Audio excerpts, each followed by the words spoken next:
بسم اللہ الرحمن الرحیم۔ ہماری آج کی ویڈیو سابق امریکی صدر ڈونلڈ ٹرمپ پر انتخابی ریلی کے دوران قاتلانہ حملے کے بارے میں ہے۔ یہ حملہ 13 جولائی 2024 کو کیا گیا۔ اس حملے میں فائرنگ کرنے والا شخص اور ایک راہگیر ہلاک ہو گئے۔ اس کے علاوہ 2 دیگر شرکاء شدید زخمی ہوئے۔ آپ کو یہ بتاتے چلیں کہ اس وقت امریکہ کے 60ویں صدارتی انتخابات کی تیاریاں عروج پر ہیں۔ یہ انتخابات منگل 5 نومبر 2024 کو منعقد ہوں گے اور ان انتخابات میں ووٹرز 4 سال کی مدت کے لیے صدر اور نائب صدر کا انتخاب کریں گے۔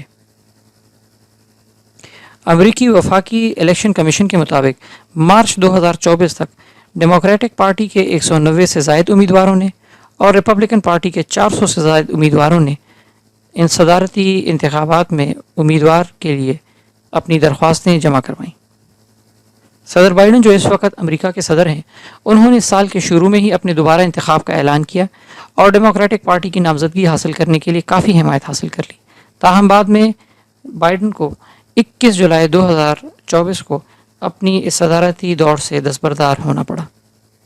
دوسری طرف ریپبلکن پارٹی میں سابق صدر ڈونلڈ ٹرمپ نے اپنے آخری حریف جنوبی کیرولینا کی سابق گورنر نکی ہیلی کو شکست دے دی ہے اور اب وہ ریپبلکن پارٹی کی طرف سے حتمی صدارتی امیدوار بن گئے ہیں۔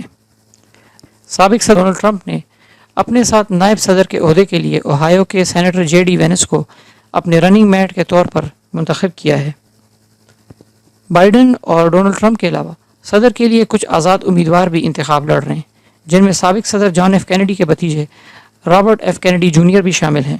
اب آتے ہیں انتخابی ریلی کے دوران ڈونلڈ ٹرمپ پر حملے کے واقعے کی طرف۔ ان انتخابات کے حوالے سے ٹرمپ 13 جولائی 2024 بروز ہفتہ پینسلوینیا کے شہر بٹلر میں ایک ریلی سے خطاب کر رہے تھے۔ اس وقت اس ریلی کے دوران ایک 20 سالہ شخص نے ڈونلڈ ٹرمپ پر فائر کی اور انہیں قتل کرنے کی کوشش کی۔ حملہ آور نے حملے کے دوران کئی راؤنڈز فائر کیے۔ فائرنگ کے واقعے میں ٹرمپ کے کان کو ایک گولی چھوتی ہوئی گزر گئی۔ اس واقعے کی جو ویڈیو منظر عام پر آئی ہے، اس میں ٹرمپ کے چہرے اور دائیں کان پر خون کے نشانات دیکھے جا سکتے ہیں۔ اس موقع پر سیکیورٹی اہلکاروں نے ٹرمپ کو فوری طور پہ کور کر لیا اور انہیں اسٹیج سے ہٹا دیا۔ اس کے علاوہ سیکیورٹی اہلکاروں نے مشتبہ حملہ آور پر جوابی فائرنگ کی اور اس کو ہلاک کر دیا۔ ایف بی آئی نے فائرنگ کرنے والی کی شناخت 20 سالہ تھامس میتھیو کروکس کے طور پہ کی ہے، جو کہ پینسلوینیا کے علاقے بیٹل پارک سے تعلق رکھتا تھا۔ یہ بھی بتایا گیا ہے کہ Thomas Matthew Crooks Bethel Park میں skilled nursing and rehabilitation center میں غذائی معاون تھا۔ اس واقعے میں فائرنگ سے ایک راہگیر بھی جاں بحق ہوا۔ پولیس نے تصدیق کی ہے کہ اس کا نام کوری کامپریٹر تھا اور اس کی عمر 50 سال تھی۔ اس کے علاوہ 2 دیگر شرکاء 57 سالہ ڈیوڈ ڈچ اور 74 سالہ جیمز کوپن ہیور شدید زخمی ہوئے۔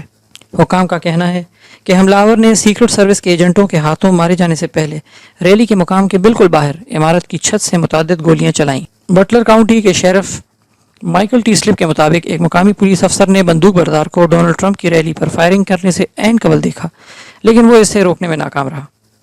صدر جو بائیڈن نے انتخابی ریلی میں حفاظتی اقدامات کا آزادانہ جائزہ لینے کا حکم دیا ہے۔ قوم سے خطاب میں بائیڈن نے امریکیوں پر زور دیا کہ وہ ایف بی آئی کی تحقیقات کو سامنے آنے دیں۔ ایف بی آئی اس بات کی تحقیقات کر رہی ہے کہ اس حملے کے پیچھے کروک کا کیا مقصد تھا، لیکن ابھی تک حکام کو کوئی ایسا مقصد نہیں ملا ہے جو اس حملے کی وضاحت کر سکے۔